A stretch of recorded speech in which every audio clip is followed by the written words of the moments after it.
அஸ்ஸலாமு அலைக்கும் வரஹ்மத்துல்லாஹி வபரகாத்துஹு. இது எங்கள் நண்பர்களின் உங்கள் நண்பன் வெப். தெரியாதவற்றை தெரிய வைப்பது. முன்னைய தினத்தில் நாங்கள் பிளே ஸ்டோரில் இமெயில் ஐடி எப்படி மாற்றம் செய்வது சம்பந்தமாக பார்த்திருந்தோம். அந்த மாற்றம் ஓர் சில ஃபோன்களுக்கு அது இணங்குவது இல்லை. அத்தோடு ஒரு சில ஃபோன்களுக்கு அந்த ப்ளே ஸ்டோர் செட்டிங் கிடைப்பதும் இல்லை.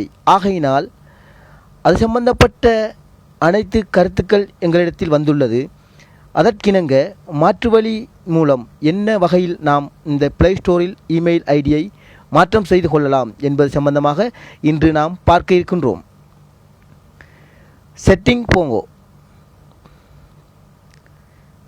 செட்டிங் சென்று இங்கே உங்களுக்கு கூகுள் கிடைக்கும்.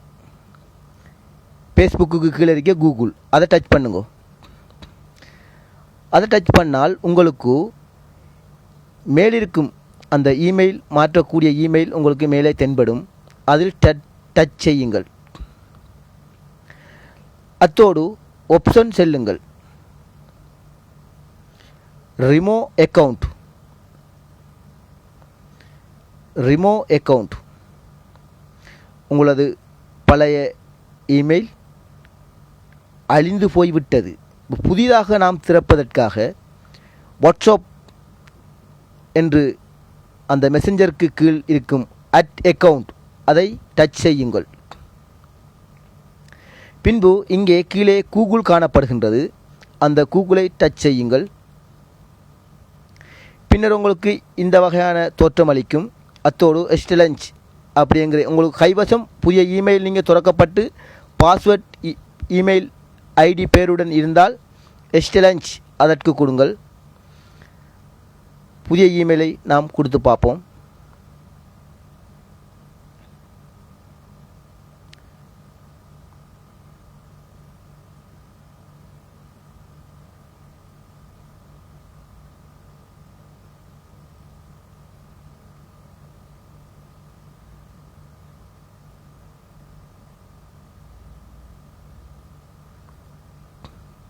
ஓகே,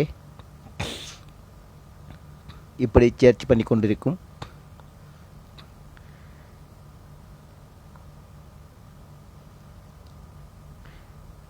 நெக்ஸ்ட், அடுத்ததாக நீங்கள் ஸ்கிப் அப்படிங்கிறது டச் பண்ணால் உங்களுடைய இமெயில் இங்கே செட் ஆகிவிட்டது. அதாவது நீங்கள் செட் பண்ணி கொள்வதென்றால் இந்த கூகுளை டச் செய்து பாருங்கள். இங்கே உங்களது இமெயில் மாற்றம் செய்து புதிய இமெயில் தென்படுகின்றது. அத்தோடு புதிய ஃபோன் நீங்கள் எடுத்தாலும் புதிய ஃபோன் நீங்கள் கடையில் சென்று நீங்கள் அவர்களுடைய இமெயிலை நீங்கள் போட்டுக்கொள்ள தேவையில்லை. நீங்களாக இமெயில் ஒன்று திறந்து போடக்கூடிய வசதியும் இதில் இருக்கின்றது. இந்த அக்கவுண்ட்டுக்கு நீங்கள் சென்றால் அதன் பின்பு நீங்கள் கூகுள் சென்றால் பழைய ஐடி மாற்றக்கூடிய சிஸ்டம் இது.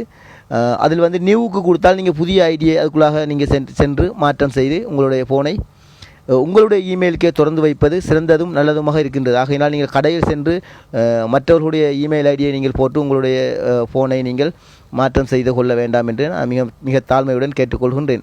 அத்தோடு அதில் பல விபரீதங்கள் ஏற்படும் என்பதையும் நான் தெரிவித்துக் கொள்கின்றேன். அத்தோடு இம்முறையில் நீங்கள் உங்களுடைய இமெயில் ஐடிகளை மாற்றம் செய்து கொள்ளலாம் என்பதை நாங்கள் தெரிவித்துள்ளோம். இது சம்பந்தமான தகவல்களை நீங்கள் மேலதிக விவரங்களை அறிய வேண்டுமானால் என்னுடைய டெலிஃபோன் நம்பருக்கு தொடர்பு கொள்ளவும். அத்தோடு இந்த விவரத்திலிருந்து விடைபெற்று செல்லும் உங்கள் அமீர் எச் ஸ்வாத். நன்றி நண்பர்களே.